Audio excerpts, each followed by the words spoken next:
Hello everybody, Raven Knight here. It's been a while since I did a response video, and while this response video today probably isn't anything more than classic low-hanging fruit, I still felt like it was worth responding to. Today we're looking at a video from Miss Mojo. Never heard of them? They're like Watch Mojo, only Miss. Now, Watch Mojo itself is usually pretty hit or miss for a lot of people. They're simply a channel that pushes out easy-to-digest content without much substance to it, hence why I call this low-hanging fruit. But the video in question today is 10 times Disney villains said what we were all thinking. Now, I don't usually sympathize with Disney villains. In fact, I tend to like the ones who are more unapologetically cold-blooded, but I am curious, what are some Disney villain lines that I actually agreed with? Well, since this is a unique video take, and I'm curious to see how they approach this, have there been any villains that have said lines that I would use or agree with? I'm kind of curious, so I thought I'd take a look at this top 10 list and share it with you guys and see if you guys agree with any of their takes or if they're full of hot air. But first, let's change up my avatar. There we go. All right. Let's hear what they have to say.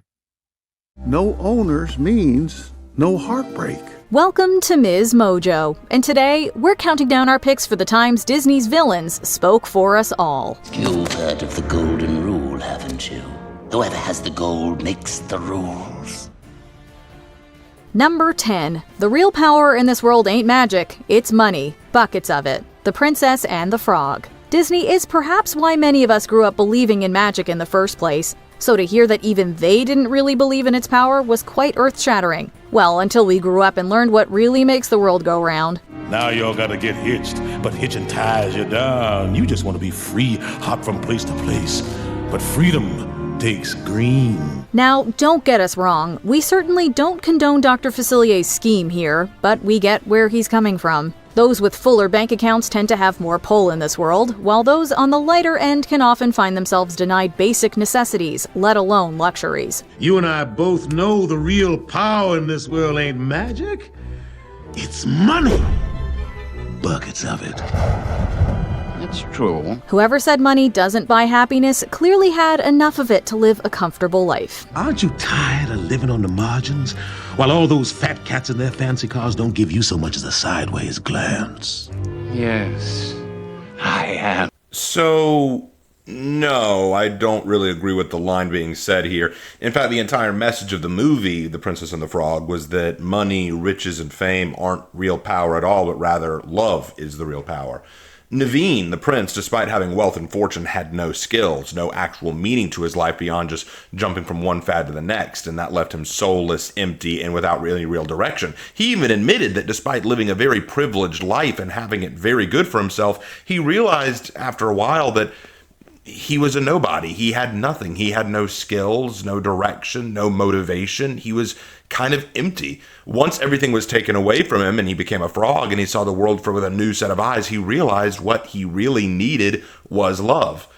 And as for the real world application of the line, yeah, money can make life easier for many. It can solve a lot of issues and stressors. I don't deny this, but it doesn't guarantee happiness. Money can only provide a means to maintain a lifestyle. It cannot provide joy and satisfaction. When Miss Mojo says people who say money can't buy happiness have clearly always had enough of it to live a comfortable life, I'm not going to lie, that sounds a bit snobbish. Sure, cash helps. I'm not going to deny that. But it's all about that hierarchy of needs, right? Money is not the end-all to beat-all for joy and happiness. Need we compare, for other fictional examples, Bob Cratchit and Ebenezer Scrooge from A Christmas Carol? One man had far more wealth but was miserable. The other had next to nothing but had love and happiness. It seems pretty obvious to me, especially in this movie and in other themes and other movies that we've seen, money can only get you so far. It can give you a lot of things you enjoy, and it can give you a very enjoyable lifestyle, but it cannot supply you with meaning or happiness. Those who base their entire meaning and worldview around money and how much of it they have will be very empty for the rest of their life. It's just what it is, man. Number 9. I really felt quite distressed at not receiving an invitation. Sleeping Beauty. Feeling left out really sucks. We all know that. Why, it's Maleficent. What does she want here? While we might fantasize about cursing those who made us feel bad, the reality is that we're more likely to just sit in our distress. It's easy to let our anxiety spiral down a rabbit hole, imagining all the possible reasons we weren't invited. I really felt quite distressed at not receiving an invitation. You weren't wanted. Not what? Oh dear, what an awkward situation. I had hoped it was merely due to some oversight. We wish we had Maleficent's courage to straight up tell the offenders how they'd upset us. Although given the answer she gets, perhaps it's better to remain in the dark. I hate to be the one to point this out, but I hope you're aware Maleficent doesn't give a shit. She's 100% being coy right now. She's clearly an evil witch, and even if she got an invitation, she probably would have just ignored it. The only reason she's here is just to be spiteful. She's only here out of spite and to be a pain in the ass. Guaranteed. Note how through this whole thing, she's just smiling. She's just grinning. Like, this whole thing is just a game to her. She's not genuinely upset. She's not genuinely angry. She's here because, oh, I didn't get an invitation to this thing. I'm about to make it your problem. She's here to be a mood and to cause a scene. That's it. And you know what? I kind of love her for it. I kind of love the despicably evil villains. Does she maybe go a hairline too far, exacting her revenge? Yeah, absolutely. But also, FOMO's the worst. So, yeah, we get it. Before the sun sets on her 16th birthday, she shall prick her finger on the spindle of a spinning wheel and die. Oh no! What? We get it? We get it? Oh, yeah, I remember the last time I wasn't invited to a baby shower, and so I just killed the baby. Yeah, FOMO's the worst. Makes sense. Could we see that in a court scene? Could we actually see that in a courtroom scene? Your Honor, the defendant is charged with killing his next-door neighbor's wife. Yes, do you have anything to say in your defense? Your Honor, he didn't invite me to his birthday party. What? I'm willing to lean on leniency in this case. Leniency, just a slap on the wrist and let him go.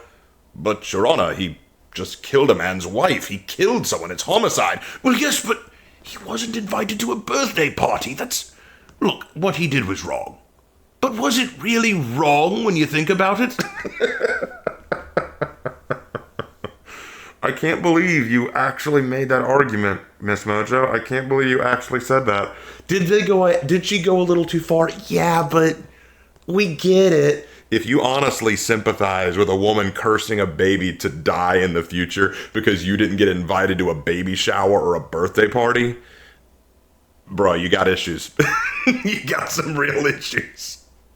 Number 8. If I lose my temper, you lose your head. Alice in Wonderland. The Queen of Hearts is a whole mood. Painting my roses red. Someone will lose his head. Sure, we like to think that on a good day we have more patience and grace than she does, but when someone really gets under our skin, we feel that inner queen rise up. Whether it's a relationship issue, unruly kids, or a boss who needs to be knocked back a peg, on the outside we're trying to handle it with all the politeness we can muster. I warn you, child.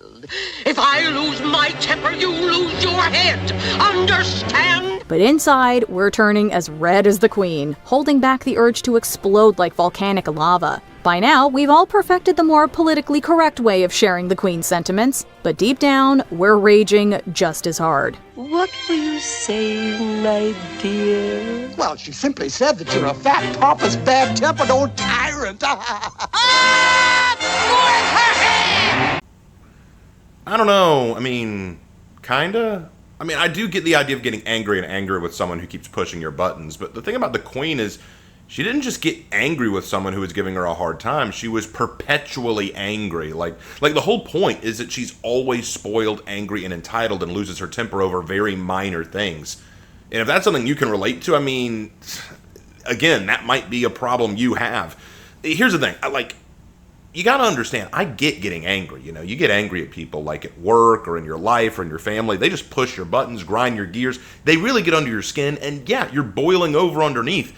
The thing was, the Queen of Hearts wasn't like that. The Queen of Hearts wasn't someone who gradually got angry over time. She lost her temper at the drop of a hat. She just went nuts. And yeah, I don't agree with that. I don't agree with that at all. But I guess in terms of the idea, just, this internal anger that you're just boiling over inside, yeah, that I get. But Nah, I can't relate to the Queen of Hearts. That's not something I can do, but tit for tat, nitpicking. Moving on. Number 7. The world is dark and selfish and cruel. Tangled. Not to bring the tone down, but dare we say it, Mother Gothel has a point. Mother knows best. Listen to your mother. It's a scary world out there. That's not to say there aren't glimmers of hope and goodness out there, but when was the last time you scoured the headlines without feeling downtrodden about the state of the world? Of course, it's not lost on us that Mother Gothel is one of the people destroying the smallest sparks of light for her own selfish gain. If he's lying, don't come crying.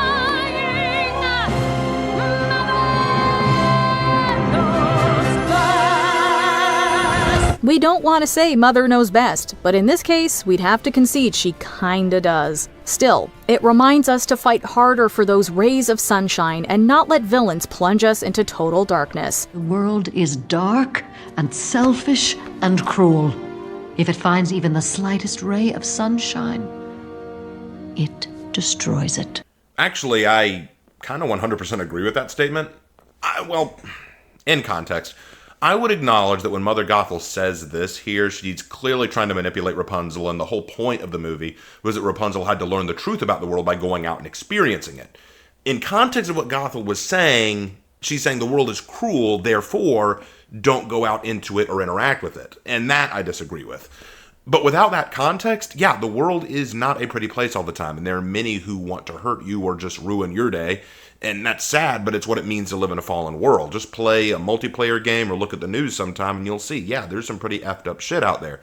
But what I would add is this. The context should be the world is a dark, cruel, and scary place, but there are good things about it and you should seek those, or if you can't find them, be that good in the world. I believe that that is the better message. So while it is true that the world is not a good place all the time, there is good in it and you can contribute to that good in it. So that would be how I adjust that one. But I mean, overall, I agree with the statement by itself, but it needs a therefore. I often tell people this, whenever you have a statement like this, add a therefore afterwards. So if you say the world is dark, cold, and cruel, okay, therefore what? In Gothel's case, it was, therefore, don't go out into it, hide from it. My response would be, therefore, go make it a better place. That's why I don't like the song Waiting on the World to Change. Hate that song. Don't wait. Make a change. Make the change. If you want to see change in the world, you got to be the one who brings it, All right. I'll get off my soapbox now. Let's keep going. Number 6. He's a guy. Hercules. Hades is one of the most relatable villains because he gets it. His wry humor, sardonic tone, and sharp words can easily cut anyone, even a demigod, down to size. Now you know how it feels to be just like everybody else. Isn't it just peachy? We also wish we had Hades around when our friends go on and on about their latest romantic endeavors. It's not that we object to our friends being happy, quite the opposite. But no need to get carried away to Mount Olympus. Can't believe you're getting so worked up about some guy. This one is different. He's honest and he's sweet. Please. He would never do anything to hurt me. He's a guy. For all his villainy, we have to side with Hades on this one. Come on, girl, you haven't known him for that long. Let's keep it on planet Earth. And once more, but louder for the folks at the back. He's a guy. Wow, kind of low-key sexist there. Okay, look. Context. We need context. Hades wants Meg to give over the secret of Hercules' strength, right? Meg is refusing to help because she's fallen in love with Herc, and Hades is rolling his eyes at this, trying to emotionally manipulate her, especially when you realize that she has been hurt by a man in the past. So he's trying to use that against her by saying, look, he's only going to hurt you again. Now, removing the context of that scene, look at what Hades is saying the line in response to. Meg says, he would never do anything to hurt me, and Hades' response is, he's a guy. Implication being, of course he's going to hurt you. Guys hurt girls. Guys are going to hurt you.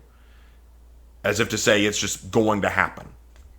This isn't him just saying, look, girl, don't get so worked up about a relationship. Don't get so worked up about a guy. This is him putting down the male sex as dangerous.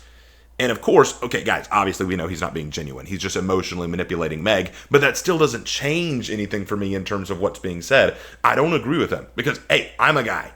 And I try very hard not to hurt the women I date. If I do hurt them, I do everything I can to make it right. Guys aren't all bad, you know? In fact, I've been hurt by girls plenty too. Should I just, if a guy friend says, dude, I found this awesome girl, she's so awesome, she'd never hurt me, and I went, she's a girl. Wouldn't that be kind of messed up? I don't know. I don't agree with this one. This one's a miss. This one's a miss for me. Sorry. Number 5. Don't I deserve the best? Beauty and the Beast. It's hard to find any redeeming factors in Gaston, but we'll say one thing for him. He knows his worth. Well, he might overshoot, but you get our point. You know, Belle, there's not a girl in town who wouldn't love to be in your shoes. This is the day...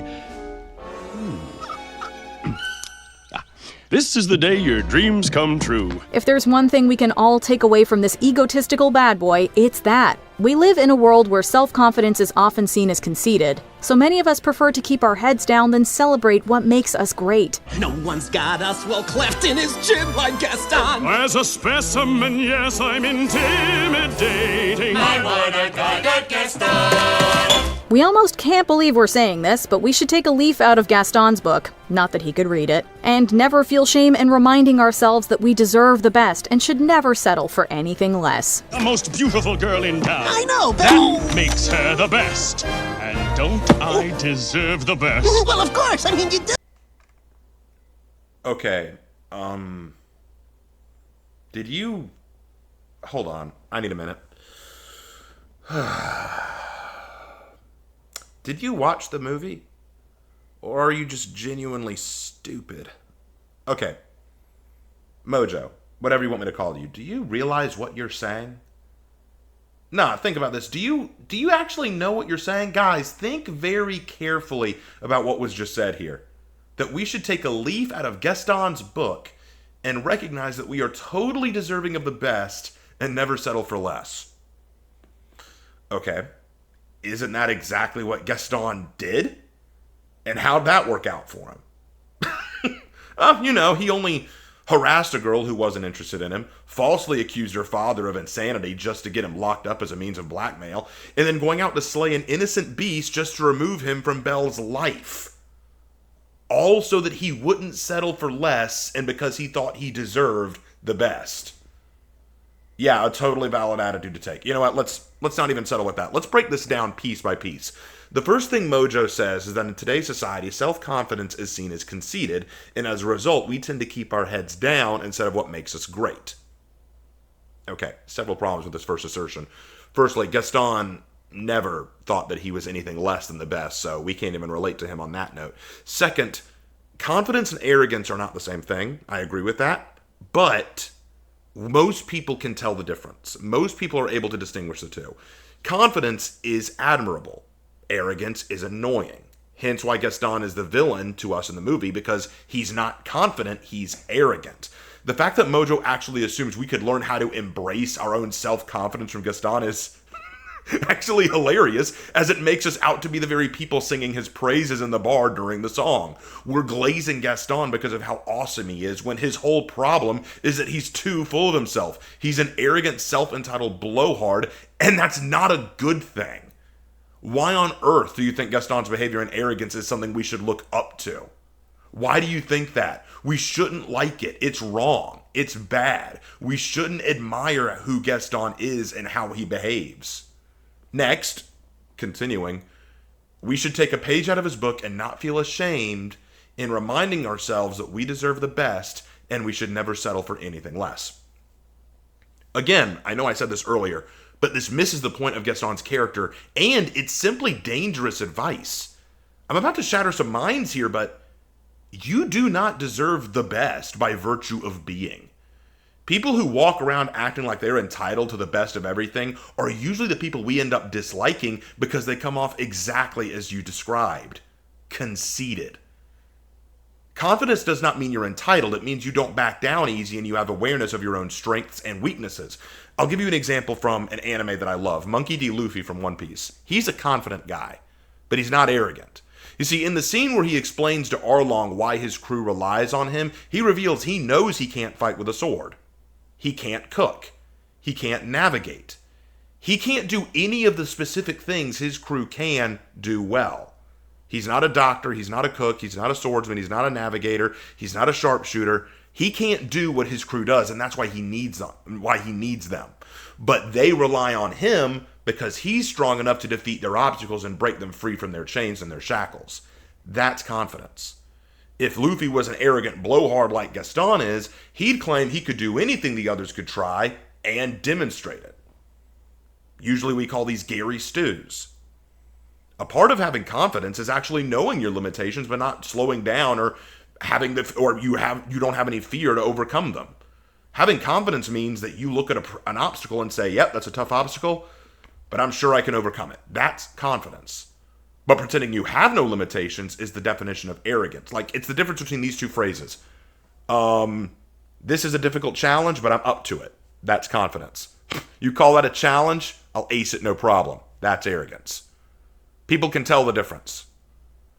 And the fact that, again, it baffles me that you made this line about Gaston. It baffles me because you're basically saying we need to be like Gaston and never settle for less and focus on the best. But when Gaston did that, it turned him into the villain. Are you serious? Sometimes we need to recognize, hey, sometimes we need to settle. We need to compromise. Oh my gosh. I don't like this one. This one was really, really bad. That was a really bad one. Ugh. Number 4. I can't be bothered with that. The Jungle Book. Can't be bothered with that. I have no time for that sort of nonsense. We know. You're already thinking, yes, all of this. This exchange between Shere Khan and Ka has more than one quote that makes us feel seen. It's simply terrible. I can't eat. I can't sleep. So I sing myself to sleep. Yes, we've all been in Ka's scales, but we're likely to find ourselves siding with Shere Khan more often. We can think of an endless number of scenarios that warrant the kind of pinching the bridge of your nose that would accompany such a statement. Overly dramatic coworkers, endless group chat arguments, family dramas. The list goes on. As much as we'd love to quote Shere Khan to some people's faces, we'll stick with eye rolls behind their backs. Who does he think he's fooling? The helpless little lad. Ooh, he gives me the shivers. No joke here. I love Shere Khan and one of my favorite Disney villains from the early days. Yeah, he's awesome.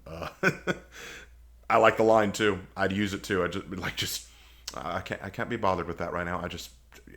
I don't have the patience. All right, I'll give you that one. That's a good one. Number 3. Life's full of tough choices, isn't it? The Little Mermaid. Once upon a time, we thought we'd grow up to be Ariel, only to realize we'd actually become Ursula. Now look at me. Wasted away to practically nothing. Banished and exiled and practically starving. No comment. She's the first to admit she's got a nasty side. Some might even call her a witch. Call her what you want, but she speaks a lot of truth. Thanks to Ursula, we'd never underestimate the importance of body language. You'll have your looks, your pretty face, and don't underestimate the importance of body language. Wait, huh? I'm sorry, I'm a little confused on the rules here. Sorry. I thought that was a bad thing.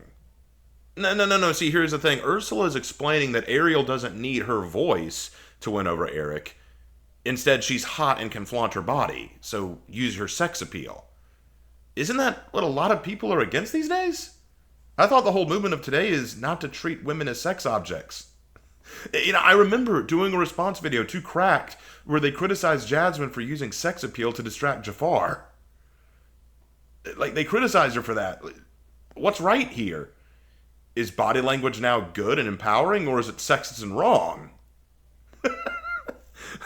I don't get it, Miss Mojo. What are you trying to say? Look, if you play out the rest of her song, from this point, Ursula goes on to say, quote, "The men up there don't like a lot of blabber. They think a girl who gossips is a bore. Yes, on land it's much preferred for ladies not to say a word, and besides, dear, what is idle prattle for?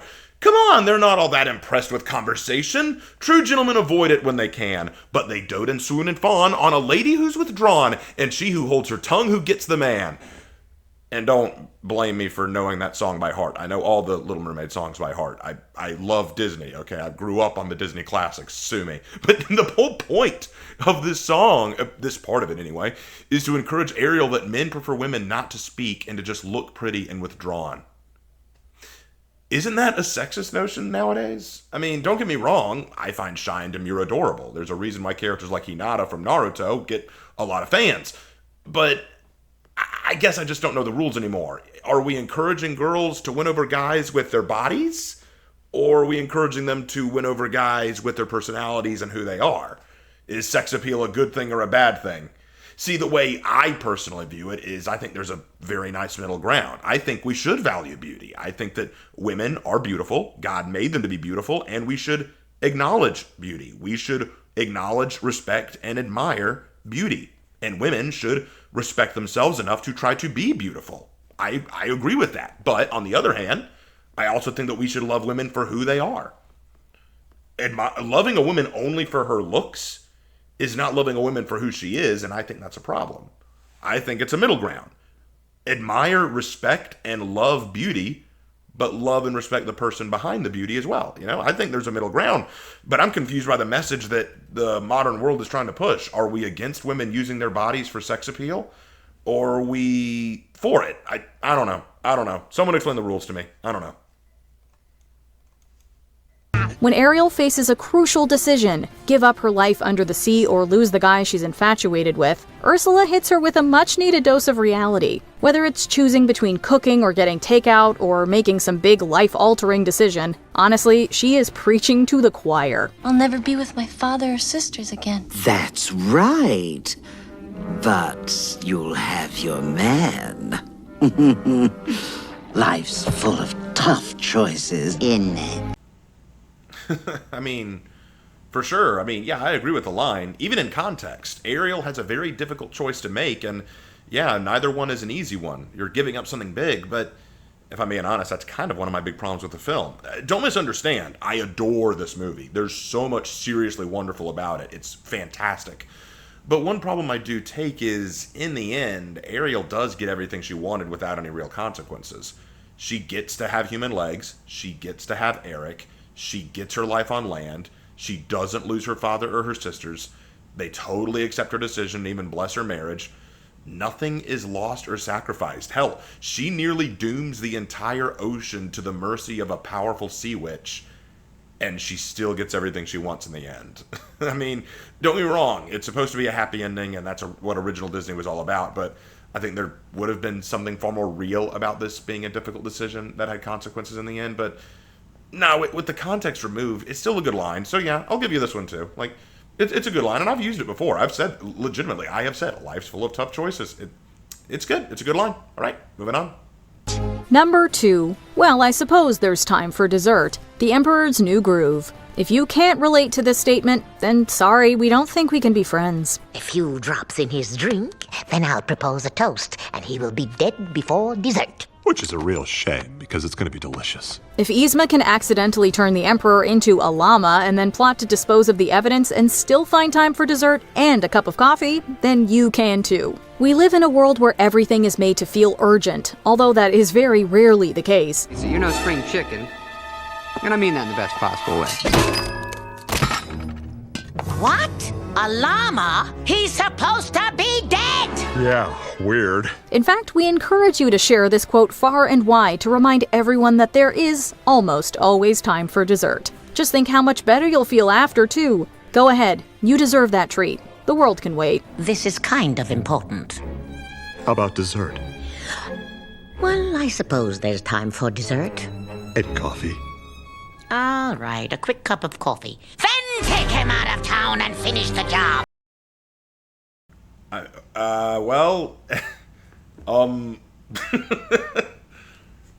give you full credit, Miss Mojo, on this one. I have to give you props. You took a nonsense line meant purely for comedy and tried to find hidden meaning in it. That's dedication. And an answer to if it speaks from the heart or not? No, not really. As a matter of fact, I think this line of thinking is detrimental in most cases. Look, it's fine to indulge from time to time. I'm not saying you shouldn't. That's why we call, candy junk food. It's not something you want to eat all the time, but, it has its place. But at the end of the day, if you put necessities behind personal indulgence, you'll only thank yourself for it in the moment, then curse yourself for it later. It reminds me of this great Calvin and Hobbes strip where Calvin is sitting and watching TV, and Hobbs comes up and he says, "Hey, Calvin, don't you have homework to do?" And he says, "That's future Calvin's problem." And then cut to the future panel, Calvin's got a failing grade on his test, and he goes, "Damn it, past Calvin." You know, it's like, if your whole mentality is, the world can wait, I'm going to live in the moment and live for me. Yeah, that's great in the moment. But eventually consequences will catch up, and you're going to hate yourself for it. So, yeah, the sentiment is not a good one to take seriously, but that's why this is a joke line. You don't actually want to take this seriously, but I'm putting more thought into this than you clearly did, so... Before we unveil our top pick, here are a few honorable mentions. I might just split a seam now, The Nightmare Before Christmas, for when people aren't quite the comedians they think they are. This can't be the right guy. He's ancient. He's ugly. I don't know which is worse. I might just split a seam now if I don't die laughing first. Really? That's a line that speaks for us? Okay. If you say so, sure. I've never used it, never even thought to use it, but okay, if you say so. Turns out there are lots of people, whole countries that want respect. The Incredibles. For when someone needs a reality check about the ways of the world. That's the way it works. Turns out there are a lot of people, whole countries, who want respect, and they will pay through the nose to get it. How do you think I got rich? Why is this just an honorable mention? It's a legit good line. In fact, I'd argue Syndrome had a lot of good lines in The Incredibles. Many of his lines are not only relatable, but bear a ring of truth. Like, I remember a few of them, like, "Now you respect me, because I'm a threat." Yeah, that makes sense. Quite a lot. Some people don't show any respect until someone actually has some power over them. Read a really good book in that regard where a dude... Actually, you know what? I think a good example would be The Count of Monte Cristo, you know?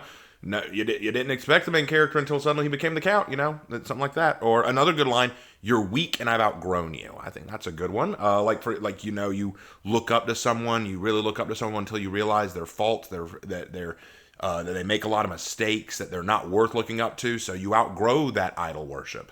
Or what about, "It taught me a lesson. You can't trust anyone, especially your heroes." Oh, I love that one. That's a great one because, you know, you find these celebrities or even content creators that you look up to and think, oh, they're so awesome, make such good content, they're so cool. But then you learn more about them and you study them and understand them and you realize, man, you can't trust these guys. Like, they're not who they claim to be. And, you know, turns out you can't trust your heroes. And perhaps the most famous one of all, "When everyone's super, no one will be." That line just rings true today. And I've seen it used in so many videos that... honestly, it ought to be a meme at this point. Syndrome should be taking like the top 5 spots on this list. Why is he just an honorable mention here? That's the biggest travesty so far. Miserable darling, as usual, perfectly wretched. 101 Dalmatians. For when someone asks how you are and fine just doesn't cut it. How are you? Miserable darling, as usual, perfectly wretched. I mean, I could see someone saying this as a joke, probably, like as a joke response. Like if someone said, "Hey, how are you?" And you just go, "Oh, miserable, you know, as usual, perfectly wretched."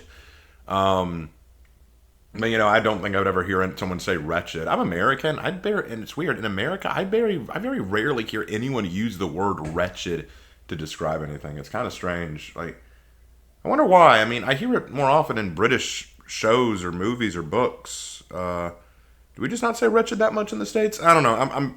I'm losing track of things. Back to work. Where were we? Before we continue, be sure to subscribe to our channel and ring the bell to get notified about our latest videos. You have the option to be notified for occasional videos or all of them. If you're on your phone, make sure you go into your settings and switch on notifications. Number 1. I'm surrounded by idiots. The Lion King. First, a thank you to Scar for setting some of the most realistic life expectations. Life's not fair, is it?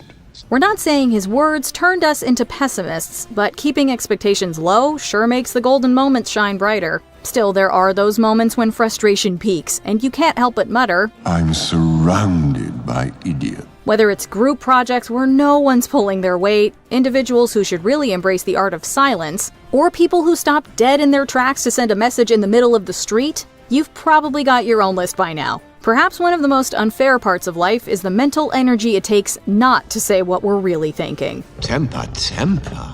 I wouldn't dream of challenging you. Pity. Why not? Well, as far as brains go, I got the lion's share.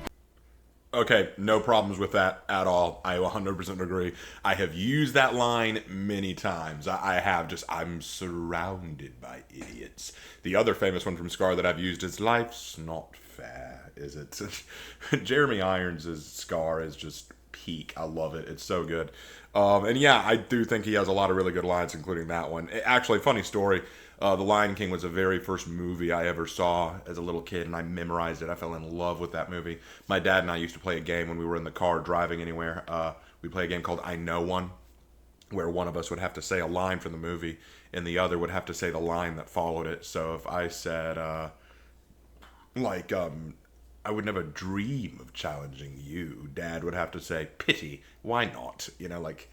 Just kind of to quiz each other. But yeah, that's a really good one. I like that one. That was a good connection. I dig that one. Have you ever quoted one of these villains in real life? Tell us about it in the comments. Great. Now I'm the bad guy. Actually, that last line from Mother Gothel's a good one too. I've used that one before because, like, when I'm a teacher, when I'm teaching in the classroom and a student acts up or misbehaves and I call them down and then they argue back and then I have to punish them, they look at me like, how could you do that? And I'm like, oh, so I'm the bad guy now. You're the one who acted the fool, but now I'm the villain. So I've used that. That was a pretty good one too. I think we'll wrap up on that. Yeah, I've used a few of these lines before, but the majority of them, nah, I think you're reading too much into them. And when you take them from the context of what's being given, they don't make a lot of sense. Especially the Gaston one. That one still baffles me. How could you be that ridiculous? It's like you didn't even understand why Gaston was the villain. It was awful. Awful take there. Awful take. But, yeah, my final conclusion on it is this. First of all, I hope you guys enjoyed the video. I hope you enjoyed all the little images that I put up for the avatar. At first, I was just going to use this Sleeping Beauty Claire that Hannah drew a long time ago, but then I remembered Hannah's drawn me and her as Disney characters many times, usually with her as the male character and me as the female, just, part of the joke. But I thought I'd use those instead. But anyway, I'm so tired, man. I'm getting distracted. Anyway, my thoughts. Honestly, here's the thing. Villains, as a general rule, I don't think we're meant to sympathize with. That's why I get kind of sick of the whole sympathetic villain thing. I think what you need to do in writing villains is you need to write them from not a relatable, but an understandable position. What I mean by that is this. A villain's actions should be heinous, but you sometimes need to understand their thought process. Like with the Princess and the Frog one. I don't agree with Dr. Facilier's position. The Voodoo Man's position is not one I agree with, but I can recognize why he says it. I can recognize where that's coming from, even though I disagree with it. And the movie pans out why we disagree with him. But we're supposed to say, yeah, I get why he thinks the way he does. By understanding his position, we can better understand why he does what he does. But that doesn't mean we have to agree with what he does. And I think when you really take all of what's been said here, all these lines, and really compile them, let's say that you had a woman who watched this and took it seriously, which you should never do with a Mojo video. But let's say that they did. Let's say that you took a woman who took this very seriously. Or a man, for that matter. I mean, I know Ms. Mojo is kind of geared towards women, but, a man could watch this too. And said that they took all this seriously. What kind of person would they become if they took all this advice? Money-loving, objectifying, if we look at the Ursula line for full context. Totally objectifying, living for just body language rather than personability. But going for what they want and what they feel they deserve rather than being rational or careful or willing to compromise. Just overall being mean and nasty to people who they don't like if you take the Red Queen one at face value. Just all these things, you just kind of come out with a very unlikable person. In fact, you get a villain, which at the end of the day is what these characters are. The fact is, I think sometimes we look at the villain and go, yeah, I'm there. I get that mentality. But at the same time, the follow-up is, but I can't accept it, It's kind of like you look at a villain who acts out and you go, hey, look, dude, I feel sorry for what you've gone through, or I understand where you're coming from. That doesn't make what you're doing right. And that's why the Sleeping Beauty one shocked me so much. Did she go a step too far cursing Sleeping Beauty? Did you go a little bit too far cursing Aurora? Yeah, but, we get it. No, I don't. I don't get it. Sure, I get the disappointment of not being invited to a party. That's disappointing, but I would never say, no, I get why you cursed a baby. I think that's where the disconnect lies. It's like, no, I don't agree with you. And I think that was the point of the video. Like, look at these lines. Don't you just agree with these? No. This was dumb. This was dumb. I appreciate you guys who actually watched all the way to the end. If you watched all the way to the end on this, you are a real one, and I appreciate you. Thank you so much for watching. I promise my other response videos are way more entertaining than this one. Go check them out if you want. If you find any more things that you'd like me to respond to, go to my Discord and drop them in the video topics channel. Would love to take a look at those. And yeah, that's all I got. Hope you guys have a great one. I'll see you in my next one. Take care. Bye-bye.